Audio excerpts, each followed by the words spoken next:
오늘은 제 2계명에 대해서 함께 나누겠습니다. 하이델베르크 교리문답 96에서 98 문답은 제 2계명을 다루고 있습니다. 신명기 5장 8절에서 10절, 출애굽기 20장 4절 6절, 10계명이 두 번 나왔어요. 구약 성경에 출애굽기에만 있는 게 아니라 신명기에도 있습니다. 우리 신명기 말씀을 정윤자매님이 한번 읽어주시죠.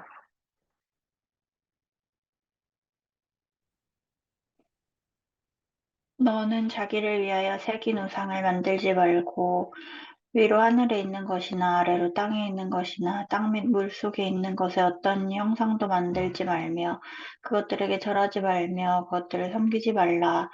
나 내 하나님 여호와는 질투하는 하나님인즉 나를 미워하는 자의 죄를 갚되 아버지로부터 아들에게로 3, 4대까지 이르게 하거니와 나를 사랑하고 내 계명을 지키는 자에게는 천대까지 은혜를 베푸느니라. 아멘. 아멘. 자, 한번 96문답. 제2계명에서 하나님께서 원하시는 것은 무엇입니까? 답은 어떤 형태로든 하나님을 형상으로 표현하지 않는 것이고, 하나님이 그의 말씀에서 명하지 아니한 다른 방식으로 예배하지 않는 것입니다.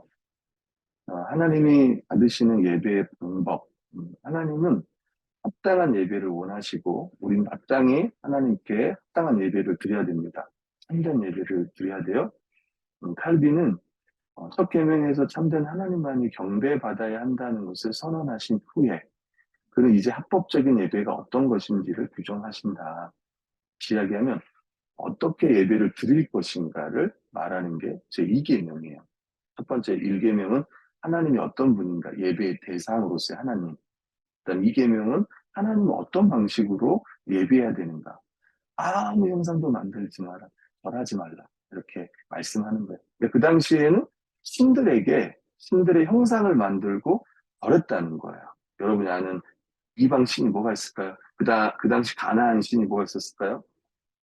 풍요를 상징하는 바알 신도 있었고, 또 바알의 아내 아세라 신도 있었고, 또 아곤 신도 있었고, 또 모스 신도 있었고, 여러 가지 신들이 당시에 있었습니다.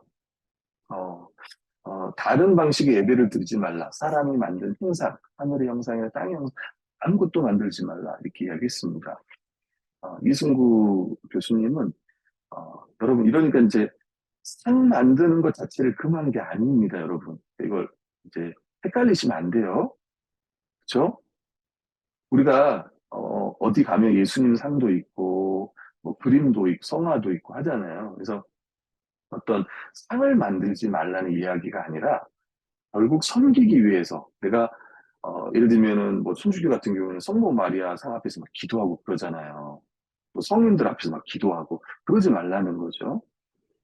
경배하려는 의도를 가지고 하나님과 연관시켜서 상을 만드는 것을 금하고 있는 것으로 보아야 돼요. 어떤 분들은 이제 십자가 밑에서 기도하는 분도 있잖아요. 그럼 하나님이 잘 들어주실 거다. 그런 게 아니라는 거예요, 여러분.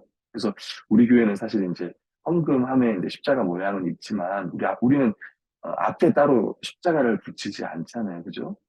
어, 그것 보면서 우리가 예배하는 건 아닙니다.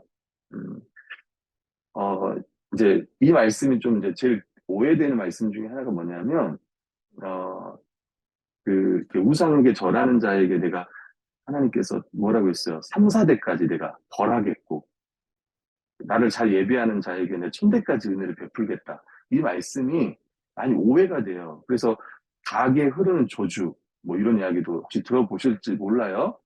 내가 예수님 안 믿고 내가 죄를 지으면 내 자녀들까지 어려움을 당한다. 하나님 벌하신다. 3, 4대가 힘들다. 이런 말. 그 예수님 잘 믿으면 천대가 복을 받는다. 뭐 제가 분명히 말씀드리고 싶은 건 천대가 복을 받을 겁니다. 잘 믿으면, 다 믿으면. 신명기 4장 15절 말씀을 여러분 잘 보셔야 돼요. 자, 눈으로 잘 보세요. 여호와께서 어, 호렙산 불길 중에서 너희에게 말씀하시던 날에 너희가 어떤 형상도 보지 못하였은즉 너희는 깊이 삼가라. 음, 그 하나님은 눈에 보이지 않습니다. 말씀하셨어요. 그죠? 너희가 어떤 형상도 보지 못했어요. 그러니까 만들지 말라는 거예요. 뒤에 말씀 보면 그렇게 나옵니다. 로마서 1장 21절, 23절 보면 하나님을 알되 하나님 영화롭게도 아니하고 감사하지도 아니하고 오히려 그 생각이 허망하여지며 미련한 마음이 어두워졌나니 스스로 지혜 있다나 어리석게 되어 썩어지지 아니하는 하나님의 영광을 썩어질 사람과 새와 짐승과 기어다니는 동물 모양의 우상으로 바꾸었다라고요. 그러니까 하나님은 눈에 보이지 않습니다. 그 하나님을 어떤 형상으로도 만들 수 없는데 인간이 어리석게 되어서 이런 짓을 하고 있다라고 하는 거예요.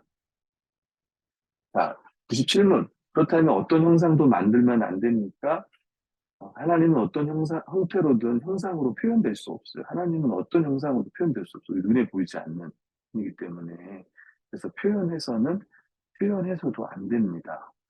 피조물은 형상으로 표현될 수 있으나, 표현할 수 있으나, 만들 수 있으나, 그것을 경배하기 위해 또는 하나님께 예배하는 데 사용하기 위해 형상을 만들거나 소유하는 일은 금했다는 것을 여러분이 기억을 하시기를 바랍니다.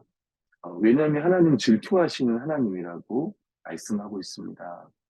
어, 아까 제가 이제 읽었던 표현 있잖아요. 어, 우상 숭배하는 절하는 자에게 하나님께서 3, 4대까지 벌하고 하나님을 제대로 섬기는 자에게 1000대까지 은혜를 베푼다. 이 말씀은 이 표현은 주께서 주를 사랑하며 섬기는 자들에게 참으로 은혜로우심을 전적으로 설명해 주는 말씀입니다. 이것을 기계적으로 대입하면 안 되는 거예요. 우리 할아버지가 안 믿었으니까 나는 저주받을 거다. 내가 제대로 못 사니까 내 자녀들도 저주받을 거다. 그게 절대 아니라는 거야. 그게 이제 신명기 24장 16절 말씀 보면 알아요. 보시면 아버지는 그 자식들로 말미암아 죽임을 당하지 않을 것이요. 자식들은 그 아버지로 말미암아 죽임을 당하지 않을 것이니 그 사람은 자기 죄로 말미암아 죽임을 당할 것입니다. 무슨 말인지 알겠죠? 아버지의 죄 때문에 내가 벌 받는 게 아니고 나 때문에 아버지가 벌을 받는 게 아니에요. 자기 죄 때문에 벌 받는 거예요. 그러니까 이걸 잘못 생각하면 그 말을 그냥 그대로 이해하면 내가 못 살면 내 자식도 벌 받겠구나. 내가 잘 살면 내 자녀도 복 받겠구나. 그런 게 아니라는 거예요. 주변에 누가 그런 말을 하면 이런 말씀을 보여주면서 절대 하나님은 그런 분이 아니고 우리 하나님은 이 말씀대로 하나님을 참되게 예배하는 자들에게 더 복 준다는 말을 강조하려고 쓰는 표현이지 3, 4대가 아니라 1000대까지 복을 준다고 이걸 하려고 하는 거지 진짜 뭐 그런 게 아니라는 거예요. 하나님 질투하는 하나님입니다. 잘 생각해 보세요. 여러분이 결혼했는데 내 남편이 다른 여자를 좋아해. 그리고 나도 좋아해. 그럼 여러분 그게 말이 된다고 생각하세요? 안 된다는 거야. 하나님 질투한다는 거는 우리를 사랑하기 때문에 우리도 하나님만을 사랑해야 된다는 것입니다. 자, 98문. 그렇다면 교회에서는 평신도를 위한 책으로 형상들을 허용해서도 안 됩니까? 그렇습니다. 우리는 하나님보다 더 지혜로운 척 해서는 안 됩니다. 하나님께서는 그의 백성들이 말 못한 우상을 통해서가 아니라 그의 말씀에 대한 살아있는 강설, 설교를 통해 가르침 받기를 원합니다. 이게 무슨 말이냐면 설명을 좀 해보면 이런 거예요.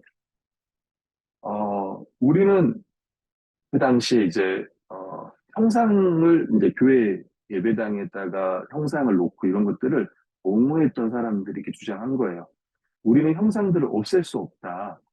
왜냐하면 형상들은 평신도들에게 그러니까 그 당시 이제 공부하지 않은 평신도들에게, 글을 모르는 평신도들에게 책과 같은 역할을 하기 때문이다. 대부분 사람들은 글을 읽을 줄 모른다. 그리고 그 당시에는 라틴어를 읽을 수 없었던 시절이에요. 지금 하이델베르가 나오던 시절이 그런 시절이에요. 라틴어를 1%가 아니고 1%. 100명 있다 1명 정도가 알 정도고 성직자들도 잘 모르는 시대였습니다.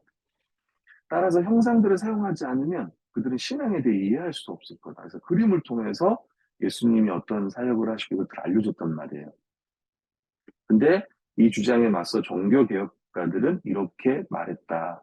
그렇다면 우리는 그들을 가르쳐야만 한다. 이렇게 얘기합니다. 그러니까 형상을 보여서 가르치는 게 아니라 하나님 말씀을 들려줘야 한다. 말씀을 가르쳐야 한다. 이렇게. 요거는 오늘날도 마찬가지.